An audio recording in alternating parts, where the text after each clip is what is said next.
My birthday was a couple of days ago, and I haven't spoken to him since. I'm heartbroken about this. I was walking home with my boyfriend, and we passed a group of homeless people. One of them said, "Here you go, miss you, since you're the first woman who walked by," and gave me a dead flower. It was around 10 p.m., and my birthday was at midnight, so it kind of felt special to me. I said thank you so much and kept walking. My BF didn't say anything, so I didn't think anything was wrong. I took my phone to take a video of the flower and tell my friend what just happened, and he tried taking my phone. I was laughing and asked what he's doing and didn't answer, just kept walking next to me. He looked a little annoyed, but I still wanted to get a video with the flower, so I pulled my phone out again. This time, he hit my hand really hard and made me drop my phone on the concrete. My phone screen is completely broken. Luckily, it's the screen protector, but still, it's all shattered. I screamed, "Why did you do that?" And he took my flower and threw it on the road. He said that's what I get for embarrassing him like that. I was tearing up because 1, he broke my phone, 2, he threw my flower away. 3, I couldn't understand what I did wrong. He made me delete the video with the flower in front of him, and we walked in silence the rest of the time. At home, I blew up at him. I was crying, screaming, asking him why he did that, literally an hour before my birthday.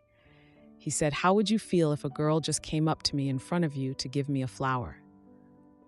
I said, "If it were the same homeless woman that you see almost every day when you walk in your neighborhood, I wouldn't mind." We have walked by this specific man plenty of times. He called me a liar, then said I was manipulative to try to invalidate his feelings when I was blandly disrespecting him in front of other men. I don't understand how it's disrespectful. I wasn't even going to keep the damn thing. It was a dead flower. I just thought it was cool because that had never happened to me, especially 2 hours before my birthday. He said a bunch of stuff, basically that I was an attention intimacy worker. I was sobbing. It was already my birthday, and I felt like shoot. We went to sleep without talking, and the next morning he was gone. I had a brunch with my friends, so I had my mind distracted for a couple of hours, but it was still in the back of my mind. I still don't know who's 100% in the wrong here. Maybe I shouldn't have accepted the flower, but I honestly saw it as an innocent thing. He still won't talk to me. Even his siblings wished me a happy birthday, but he hasn't yet. I don't know what to do. I don't want to lose my boyfriend over a flower. Now for a few important comments. Oop responds to multiple comments on the fact her boyfriend is being hurtful. Okay, this is honestly scaring me. I just cannot imagine him do those things to me. But I honestly am taking what you're saying in consideration, and am going to think about this entire relationship. I know it's ridiculous to me, especially because we've walked past this guy so many times before, and the flower was literally half dead, lol. I'm definitely considering breaking up with him. I just wanted someone to tell me where I was wrong. Thank you so much. I know, this honestly hurt me more than my phone being broken. He had never called me names ever. He also said I was an intimacy worker, just like my other little friends. Maybe he was just in the heat of the moment because he was really angry, but I'd cake. I can't stop thinking about that. Why are 2 children out alone at night? We're 22. Yes, you do want to lose your boyfriend over a flower. There will not be a better excuse for you to separate yourself from this insecure maniac. Now for the 4-day update. Hello, everyone. Thank you so much for all the help. I broke up with him. To be honest, I still love him, and I'm trying to cut all communication because I know that if he contacts me again, I'll most likely go back. I literally made a list of all the reasons why he sucks, and I try to read it every time I want to text him lol. Here's the update. He surprised me with my favorite flowers and a letter. He wished me happy birthday and apologized for his reaction. He said he was being immature and it won't happen again. He said we should work on communicating each other's boundaries better. He also apologized for ghosting me for a few days. He said he just needed some time to cool down. Not gonna lie, I just wanted my boyfriend back, so I accepted the apology under the condition that he will never do anything like that again. He swore on his life that he'll never make me cry ever again. I genuinely saw a shift in his personality. He was even better than when I first fell for him. Like one time we were cuddling and talking about our relationship. He literally started crying while professing his love to me. He said that he knows that sometimes he gets frustrated over little things, but it's because he loves me so much and he's terrified to lose me. He shared so many things about his past. He had never opened up to me before, so it really felt like the relationship grew stronger. We went to the beach as a little birthday celebration for me with his friends. We were 6 in total, and I was the only girl. 2 other girls were supposed to come too, but they had work. I didn't know that until I asked one of the guys, and he told me. Long story short, he got mad at me for wearing a bikini. He was like, "WTF do I look like having my girl walk around half naked like a hoe in front everyone?" I reminded him that we're at the beach and a lot of people wear bikinis at the beach. He said that it's different because I'm the only girl here with 5 guys and it makes me look bad. I said I didn't care and went back to everyone. After a little while, he pulled me to the side again. He called me names, said that one of his friends obviously wants to frick me, but I'm too freaking dumb to see it. He said he overheard him. I don't think this is true, but I decay. He was very angry, but also he had been drinking, so it could explain his irrationalness. I started crying, then went home because I didn't want people to see me like that. He was being so weird. I don't know why he was being aggressive all of a sudden. Like before the flower incident, he had never used that kind of language with me, especially in public. He came over that night to talk about what happened. I was so hurt. I honestly thought we had grown closer. We both explained our side of the situation. I told him I wasn't trying to get anyone's attention by wearing a bikini, and I can kind of understand his point of view. BC was a little uncomfortable too, being the only girl there. He said, I could have put my clothes back on, but I had to stay in a bikini. He said I looked like a hoe waiting to get fricked when I was laying on my stomach tanning. I can't really remember what he said after that. I was just so hurt. We were going in circles, so we decided to just go to bed. He then tried to initiate intimacy, which just pissed me off. I said no every time. I heard him say something about me being an annoying butt witch under his breath, and that was the last straw. I kicked him out and broke up with him. It wasn't easy. He was crying and screaming the whole time. He even punched a wall in my room. I was terrified. I never thought he could do that. We had never fought like that before. He finally left when I dialed 911 and threatened to call. I don't know why I still love him so much. I understand his reactions, knowing his past and what he's been through. And it's a lot, trust me. I know it's not an excuse, but it's still an explanation, right? Anyway, it's over now. Half of my stuff is still at his house. I don't even want to think about it right now. He's blocked. I am really trying to villainize him in my mind so I can move on. But it's hard when all I can think of is the amazing moments we shared. Like how he was crying in my arms telling me he loves me more than life. The day he asked me to be his girlfriend, or the day he gave me a promise ring. Maybe I did go wrong somewhere. It's just so crazy to think that all of this could have been avoided if I hadn't accepted the flower. Also, I am very aware that I'm dumb for thinking that he could change so quick. I just wanted my boyfriend back. Thank you again, everyone, for the advice. Now for a few comments. You are wrong in the kind of person he is. He's a hurtful piece of garbage. He'll manipulate you and say whatever he feels he needs to say to get you to stay, but in reality, he does not care about you.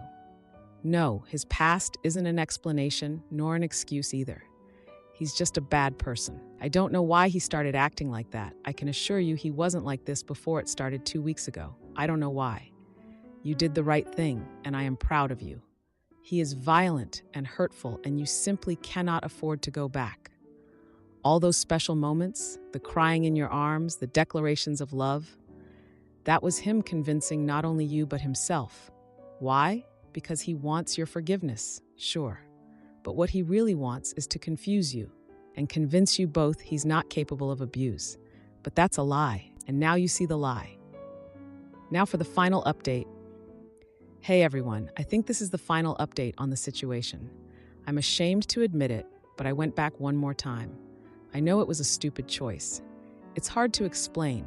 It's like he has a hold on me. At first, it was just about the intimacy, nothing more. We didn't want to completely cut each other off, but I didn't want to officially get back together or start meeting new people. So we agreed this would be the best option, and for a while, it actually worked. After the 5th or 6th time, we decided to try getting back together, but to do it right this time. I laid out my boundaries. No yelling, no cursing at me, no hitting, no going through my stuff, and being respectful. I made it clear that if he crossed any of these lines, I would leave him. I told him I wasn't his emotional punching bag, and that just because he's been through a lot doesn't mean he can take it out on me, especially since I've never treated him that way. He agreed to everything and shared his own boundaries with me. No yelling, being respectful, modesty, and not going through his stuff. I also read some comments about how punching a wall can be the first step to punching someone, so I told him that could never happen again. He agreed and even booked a therapy appointment. He's really committed to self-improvement. Anger and impulsiveness are his only real issues. We both wanted this to work. Our anniversary is coming up, and I didn't want to break up right before it. Things were going fine until he sent me a TikTok of my post and accused me of exaggerating everything, basically calling me a liar. I got mad and called him, and we ended up screaming at each other on the phone. I felt like he was making everything about himself again and dismissing my feelings because he was embarrassed. He came over with my stuff and broke up with me, insulting me the whole time. I didn't want things to end like that, so I asked him to stay and talk. Long story short, we ended up screaming at each other again, and he broke my MacBook. I'm so done. Luckily, I'm not going to school this semester, so I won't really need it, but he still broke it. Like, what the frick? I'm reading the book that was recommended to me, and it's hard to accept that my boyfriend is one of those people. I'm glad he broke up with me. I know he's not good for me. He hates me now, and it's for the best. I know he won't bother me again, and I have no reason to talk to him now that I have my stuff back. I'm still learning a lot, like what love bombing is. I didn't even know that's what he was doing. I know I'm naive, and that's why I want to stay single for a while. I don't want to end up in this situation again. Thank you to everyone, especially all the women, for sharing your stories, for helping me when I needed it. Now for some additional information from the original poster. Okay, I didn't know I couldn't attach screenshots here, so I'm copying word for word our conversation. This is all him texting me, by the way. After sending me my post, his friend sent me this. FAO, you're a freaking loser. Keep leaving me on read. I just think it's so funny how you're going to make 2 posts about being abused without even telling the whole story. I think why he was so mad. Shut the frick up, bro. Why didn't you tell them that you didn't refuse the flower? Why didn't you tell them how you rubbed it in my face knowing I wasn't happy about the situation? Why didn't you tell them that I told you to stop and you kept freaking filming? And yeah, you were invalidating my feelings when you told me it wasn't a big deal. I'm allowed to feel how I want. Second conversation. You ghosted me on my birthday. Him shouldn't have disrespected me. Me, bro, if you feel threatened by a homeless person who was just trying to be nice, then that's on you. I never wanted to disrespect you. I never wanted all of this. I just want to be happy with you. Lol, the way you're talking, me, I want this, I want that. You're so selfish, you don't even realize. Me, I'm saying I love you and I want to be with you. And that's your response? Look at how people are talking about me in the comments. You're not even defending me. And you just want me to forget all of this and get back together. Mind you, you're the one who broke up with me because I wanted intimacy. Lamau. Now for a few comments. Wow, he really showed how much you exaggerated by throwing a temper tantrum and breaking your computer. LOL, exactly. Take him to small claims court if you can prove he broke it. No lawyers needed. Am I the idiot for telling my CEO that Gavin's wife is a disaster at work? I work for a small company with 11 employees, soon to be 16. I like my job and most everyone I work with, bar one member of the senior team I'll call Gavin. Gavin isn't the top of the food chain, but he has a lot of clout, as the CEO really likes him and handpicked him to join the company based on their past relationship. Most of the people at my company have worked with each other before in past roles or know each other personally. Hiring friends is the norm, though I'm one of the few outsiders. This hasn't been an issue at all up until recently, when Gavin hired his wife, Donna, to work part-time at the company and asked her to work on some of my projects without consulting me first. I only found out she was going to share projects with me on the day she started. Unfortunately, Donna is not experienced nor naturally talented in the work she's been assigned. She's been insecure, needy, and anxious from day one and lacks the basic skills necessary to do her job well. I've tried to help her adjust because I would actually welcome some help with my workload, but she pulls me into meetings for an hour or two every time she's in the office, asking me really basic questions and/or just quietly panicking at me. She also does this with CEO, who she knows personally through Gavin. I've tried to pull away a little bit by not responding instantly to her Slack messages and not accepting every meeting she's tried to book with me. The result has been that she's started interrupting me in meetings, asking basic but usually inappropriate questions addressed to me. I don't think she's intentionally undermining me because she's always grateful when I help her, but I'm finding it hard to stay patient. Gavin, of course, always chimes in to support her in team settings. I've also tried to build my one-on-one relationship with Donna, so there's enough trust to establish boundaries, but unfortunately, I can't really find much common ground with her. She's quite negative, complaining loudly that no one at the company has their shoot together, and I feel like she probably says the same things about me to her husband and the CEO outside the office. There are very subtle signs that the CEO may be starting to realize hiring her wasn't a great idea. If she wasn't Gavin's wife, I think she'd definitely be on her way out. So I think my best strategy here is to wait this out and try to stay calm.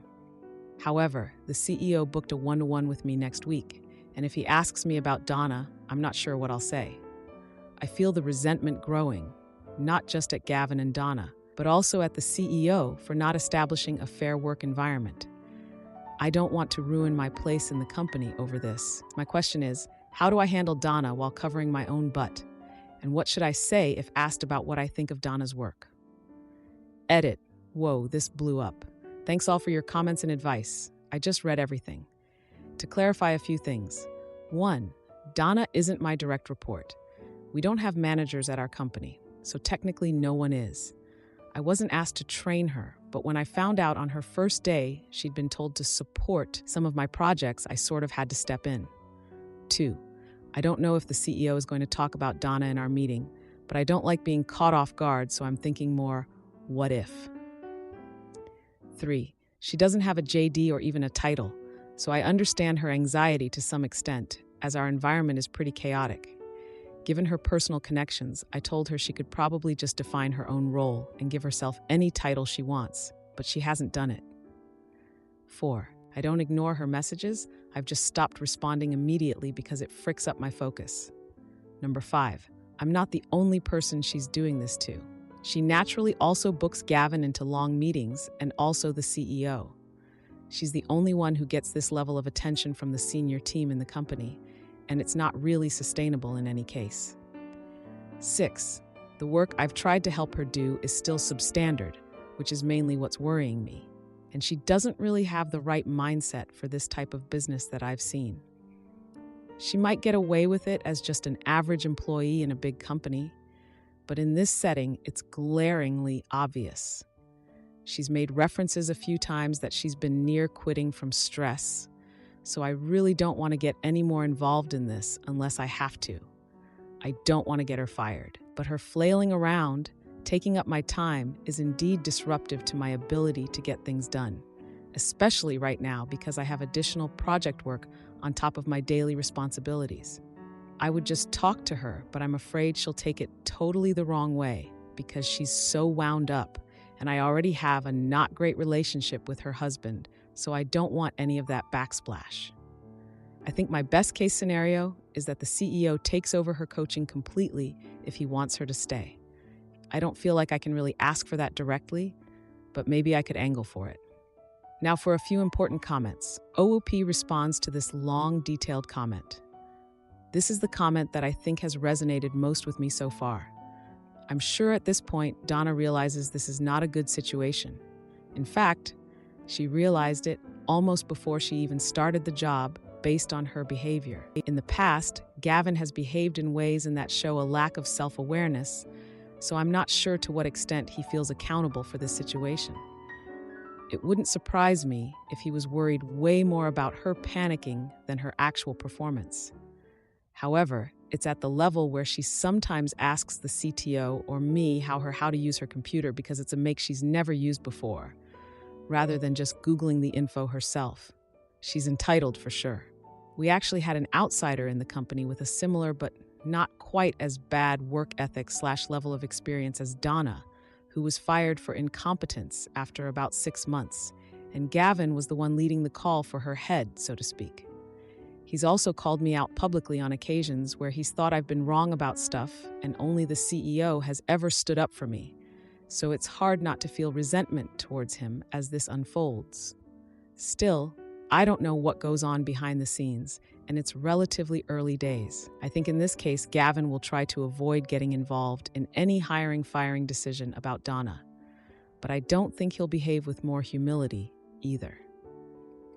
As for the CEO, I agree, he probably just doesn't know what to do yet, but he has taken the lead on difficult decisions in the past.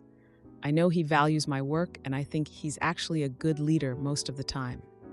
Your advice is sound, and I'd like to support him, but if he doesn't approach me first, I still think I'm going to keep quiet, unless things get really, really bad. If we do end up discussing this, I'll try to be pragmatic as you scripted. I still like the company and want to work here, but how this unfolds will influence whether I decide to stay or not. And honestly, if I take the fallout for some reason, I won't feel bad about leaving being fired. Donna's performance, at the very least, should help the senior team realize my job isn't easy, and they can't just hire someone off the street to do it. The CEO didn't want to talk to me about Donna, and I didn't bring it up in the meeting a few weeks ago. However, everything kind of came to a head last week when Gavin started telling other people on the team that a few of us, including me, were making his wife feel awkward. I think some of the original commenters predicted this would happen, albeit in a slightly different way. He didn't tell me directly, and I found out from the other people who had been accused. I then decided to talk to the CEO about Gavin.